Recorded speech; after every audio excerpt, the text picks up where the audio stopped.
Whether it's a strange medical issue that could strike at any time, a haunting mystery that has yet to be solved, or any of the other many terrifying things that exist in our world, these things are best not to Google. And honestly, I'm about to tell you about all of them, so who needs Google anyway? Here is part 6 of the top 10 terrifying things you should never Google. Starting off this list in our number 10 spot, we have walking corpse syndrome. Cotard syndrome, also known as walking corpse syndrome, is a rare and severe mental illness that can cause a person to believe that they are dead or do not exist. Individuals with this disorder may also experience delusions of immortality or think that their internal organs have stopped functioning. Basically, those suffering from the syndrome can believe that they don't exist, that they are already dead, or that somehow they have lost all of their organs or other vital fluids. This syndrome can also occur alongside other mental health conditions such as depression, schizophrenia, or bipolar disorder. The causes of this syndrome are not really fully understood, but it is thought to result from abnormalities in brain function and also structure. The treatment for this syndrome typically involves a combination of medication and psychotherapy, and in some really severe cases, hospitalization might also be necessary. Googling this syndrome can definitely send you down a rabbit hole of terrifying things that our brains are capable of doing, and the scary things that they can convince us are real. In our number 9 spot today, we have spontaneous human combustion. Alright, spontaneous human combustion. Exactly what it sounds like. It is a phenomenon where a human body can seemingly suddenly burst into flames without an external source of ignition. Okay? Just add that to the list of things that you should just be terrified of, I guess. Despite numerous reports of such incidents throughout history, the scientific community remains pretty skeptical about the existence of this phenomenon, but there is some very interesting and horrifying evidence. Some theories suggest that certain chemical reactions within the body could lead to the ignition of flammable gases produced by the digestive system. Others believe that external factors such as cigarettes or alcohol consumption may have been involved in the reported cases. While spontaneous human combustion remains a mystery, it continues to fascinate and intrigue scientists and medical professionals and just the general public alike because it is a horrible thought. If it really does exist, it's basically just a game of waiting and hoping not.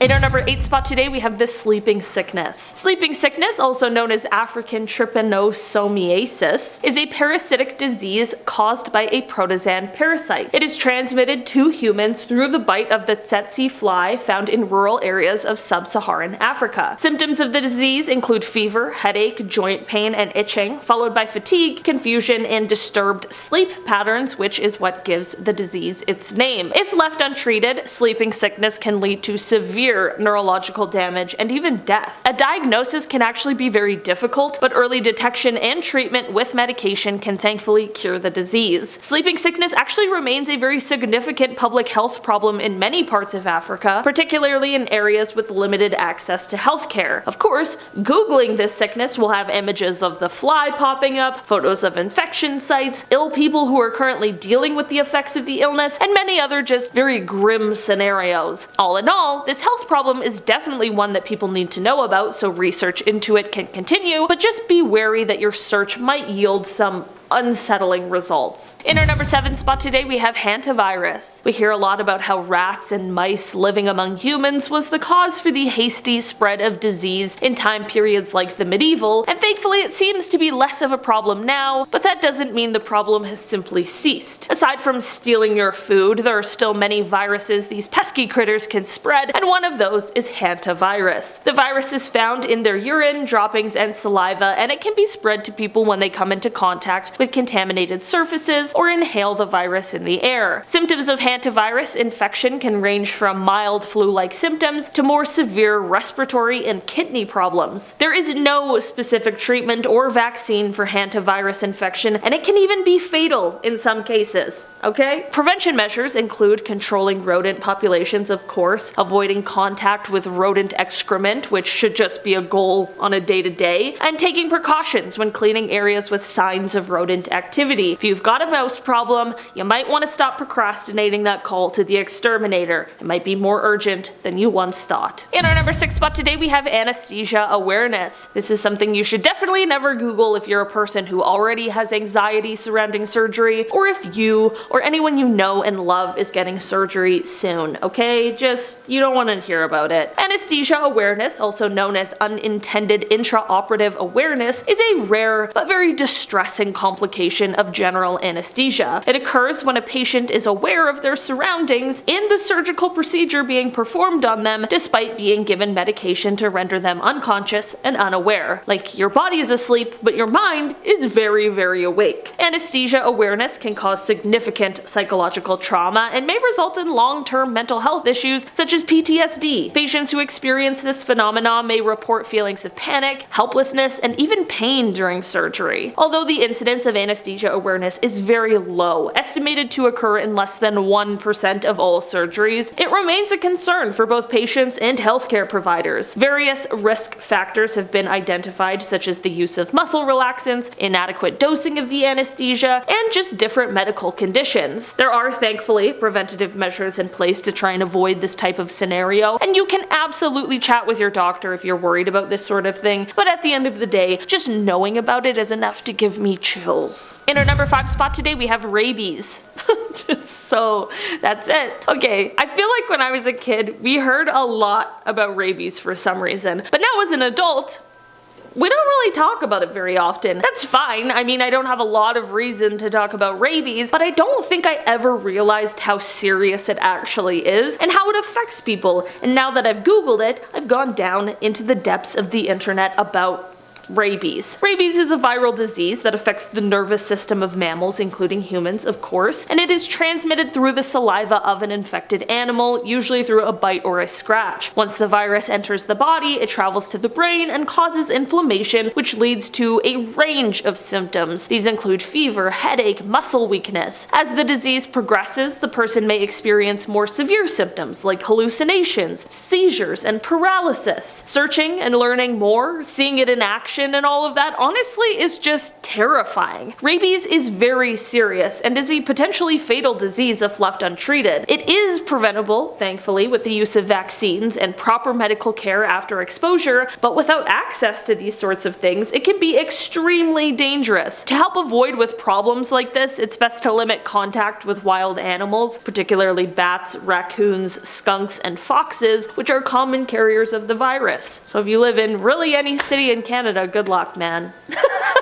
They're just all of them, just around. In our number 4 spot today, we have fatal familial insomnia. Fatal familial insomnia, or FFI, is an extremely rare and fatal genetic disorder that affects the brain. It is inherited in an autosomal dominant manner, which means that an affected person has a 50% chance of passing the disease on to their offspring. The onset of FFI usually occurs somewhere in the middle of life and is characterized by progressive insomnia, which worsens over time and is accompanied by hallucinations, delirium, and eventually dementia. The disease can progress rapidly, with death occurring within a few months to a few years after the onset of symptoms. FFI is caused by a mutation in the PRNP gene, which leads to the formation of an abnormal prion protein in the brain. This protein accumulates and damages brain tissue, leading to the symptoms of FFI. Unfortunately, there is no cure for FFI, and treatment is really limited to just alleviating symptoms. Research into the disease is ongoing, and scientists hope to one day find a cure or a way to prevent the disease from developing. Searching this terrifying and very real disorder can lead you to the terrifying world of prions and all of the horrors that surround them. In our number 3 spot today, we have the Dyatlov Pass incident. Okay, if you want to be a part of one of the most enduring mysteries, then you need to learn about the Dyatlov Pass incident. If you've never heard of it, basically in February of 1959, 9 young Soviet hikers set out to trek through the Ural Mountains. They had set up a camp, and sometime during the night, something happened that made them cut their way out of the tent and all flee the site. Leaving in such a rush, they were of course underdressed for the bitterly cold weather, and 6 of them ended up passing away from hypothermia, which is extremely tragic. The other 3, however, is where this story takes a very frightening turn. Like I mentioned before, no one knows why they fled the tent in the first place, and the last 3 hikers were found passed away with severe signs of physical trauma that no no one could agree on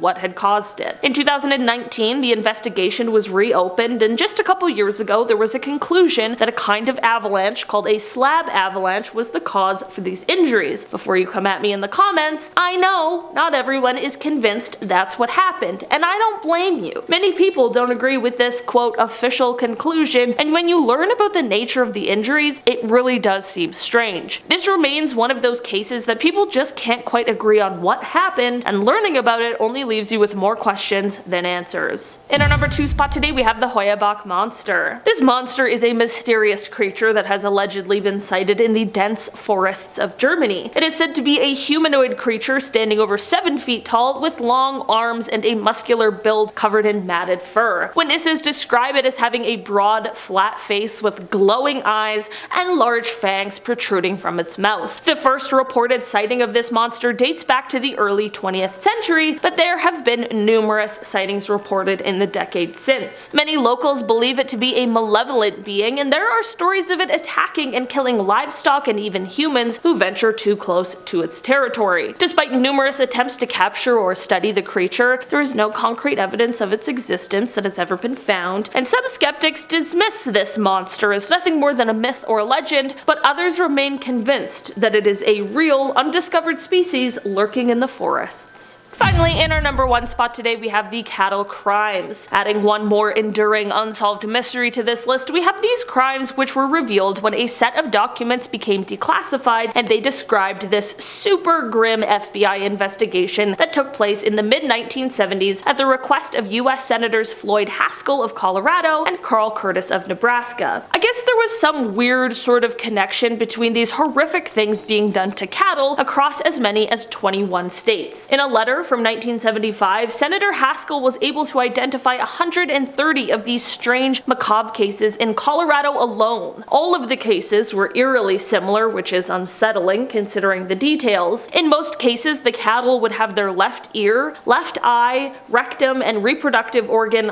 all missing, and all the blood was drained from the carcass, but there was no blood on the ground around them, nor were there any footprints. How absolutely horrifying is that? Some people chose to believe that the cause for these was mysterious helicopters and UFOs, but there's a letter from Senator Curtis to the FBI director that says, quote, "The series of incidents stretching from Oklahoma to Nebraska in which cattle have been dismembered in some kind of strange witchcraft cult." I'm not gonna lie, I don't think UFOs or witches did it. It wasn't until 1979 that the FBI was granted jurisdiction to begin investigating these weird happenings, and when they did, they determined that most of the instances were the result of quote, "normal predator and scavenger activity." And while that answer sounds a little fishy, the documents went forward to reveal that not all of the instances could be accounted for. Also, this idea of it being a completely normal scenario also contradicts reports that say that the techniques used in these horrible instances were quote, "very professional," and sometimes even referred to as being conducted with surgical precision. I'm sorry, but a wolf or a coyote or a bear or whatever predator you want to say did this, ripping apart its meal isn't exactly a surgically precise operation. No arrests were ever made, and while it was deemed solved, a ton of mystery still surrounds these stories to this day. Alright guys, that has been our list for today. Thanks so much for checking it out. I've been your host today, Olivia Kozlowski,